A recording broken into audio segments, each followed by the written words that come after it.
Well, all these groceries over way Yo, over listen up, 2,000. this ain't no fairy tale. This is the story of Bunchy Carter, a brother from the streets who rose up to fight for his people. Tomorrow night, the Black Born Panther Alprentice Party Carter in organized 1942, the, he grew up in the concrete jungle of South Central LA, on Slauson Avenue to be exact. Life was hard, opportunities scarce, and the streets offered a different kind of education.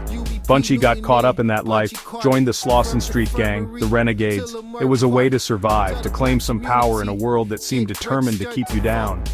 But even back then, Bunchy had this fire in him, a sense of justice, a yearning for something more. He wasn't just about banging on the block, he had a mind, a voice, a vision. His street smarts and natural leadership qualities didn't go unnoticed. He rose through the ranks, earning the nickname Bunchy for his habit of carrying a bunch of things in his pockets. But the streets, they can only take you so far. In 1961, at the age of 18, Bunchy was convicted of armed robbery. He was sentenced to Soledad State Prison, a place known for its brutality and despair. But Soledad didn't break Bunchy, it forged him. It became his crucible, a place where his anger at the system, his thirst for knowledge, and his commitment to his people would solidify into a revolutionary spirit. Little did he know, his time behind bars would be the catalyst for his transformation into one of the most influential figures in the Black Power movement. Soledad was a jungle in its own right, a place where young brothers went in with their heads down and came out either broken or hardened. Bunchy, he walked in with that street fire burning inside him.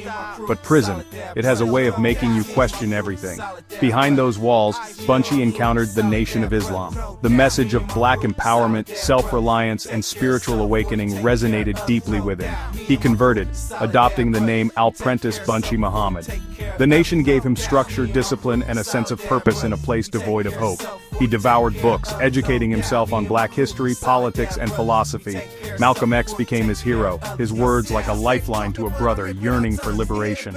But as Bunchy delved deeper into the nation's teachings, he started to question their strict doctrine and emphasis on racial separation. The assassination of Malcolm X in 1965 shook Bunchy to his core. It shattered his faith in the nation and forced him to confront the limitations of their ideology. He realized that the fight for black liberation couldn't be won through separation but through unity, through building bridges with other oppressed communities. In 1966, Bunchy was released from prison, a changed man. Gone was the naive youth who had entered Soledad. In his place stood a revolutionary, tempered by hardship, fueled by knowledge, and determined to fight for his people. He returned to LA with a new sense of purpose and a burning desire to make a difference. He crossed paths with Huey P. Newton and Bobby Seale, the founders of the Black Panther Party for Self-Defense. The Panthers, with their militant stance, their commitment to armed self-defense, and their 10-point program resonated with Bunchy's own experiences and aspirations.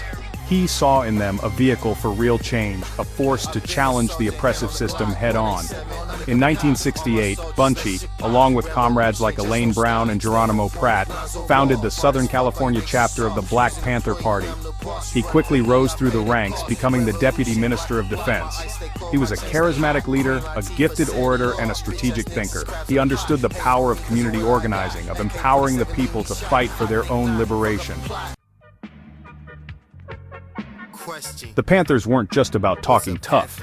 They put their words into action, launching initiatives like the Free Breakfast for Children program, free medical clinics, and community patrols to challenge police brutality.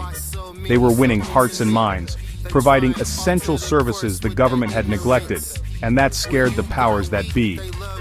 J. Edgar Hoover, the head of the FBI, saw the Black Panther Party as a threat to national security. He called them the greatest threat to the internal security of the country and vowed to destroy them by any means necessary.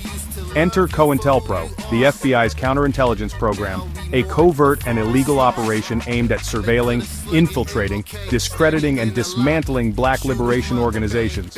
The Panthers were subjected to constant harassment, intimidation, and violence. Their offices were raided, their members arrested on trumped-up charges. The FBI used disinformation, forged documents, and agent provocateurs to sow discord within the party, turning allies against each other and inciting violence. Section 5, U.S. Organization, From Allies to Enemies. In the turbulent landscape of the late 1960s, the Black Power movement was a breeding ground for both unity and division. Initially, the Black Panther Party and the U.S. organization, a cultural nationalist group led by Ron Karenga, found common ground in their shared goal of black empowerment. They organized rallies together, shared resources, and presented a united front against a common enemy. But beneath the surface, ideological differences and a struggle for influence within the black community began to fester. The Panthers, with their revolutionary socialist ideology, advocated for armed struggle and alliances with other oppressed groups.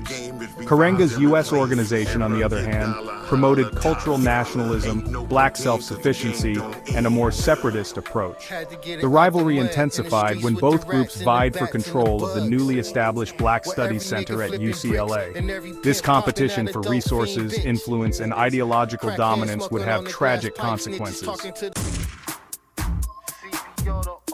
Section 6. The UCLA Shootout, A Day of Blood and Betrayal, January 17, 1969. Campbell Hall, UCLA. A meeting was called to discuss the leadership of the Black Studies Center.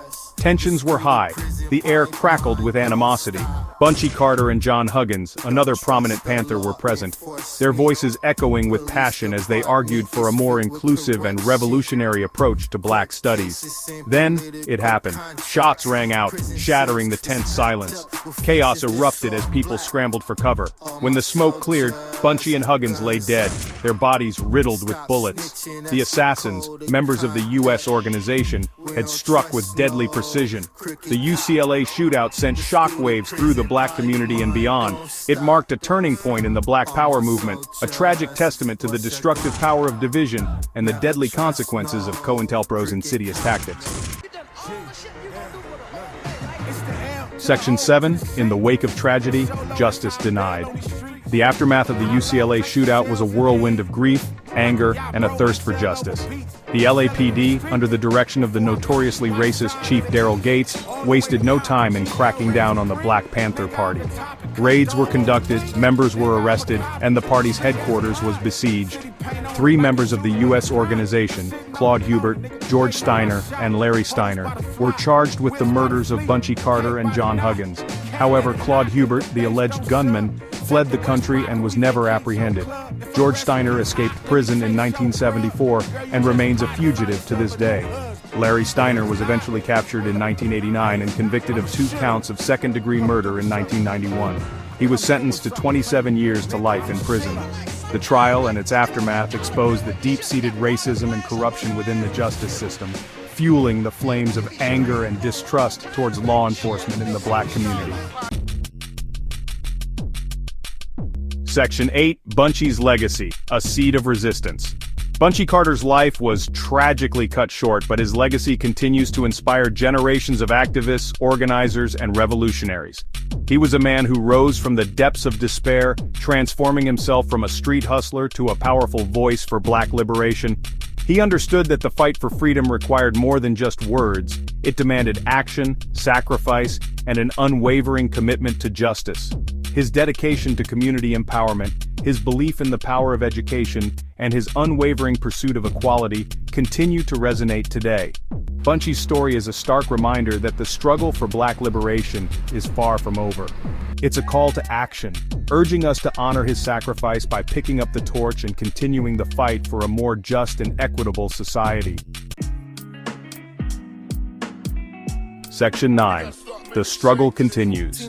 From the streets to the halls of power. The echoes of Bunchy Carter's words and actions can be felt in the movements for social justice that continue to shake the foundations of this country. From the streets of Ferguson to the halls of Congress, from the Black Lives Matter movement to the fight for economic equality, his spirit lives on.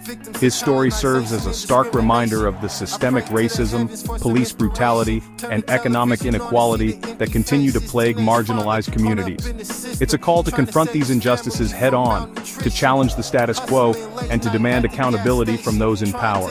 Bunchy Carter's legacy is a testament to the power of one person to make a difference, to ignite a movement, to inspire generations to fight for a better world. His story is a reminder that the struggle for liberation is a marathon, not a sprint, and that the fight for justice requires unwavering commitment, courage, and a belief in the power of the people.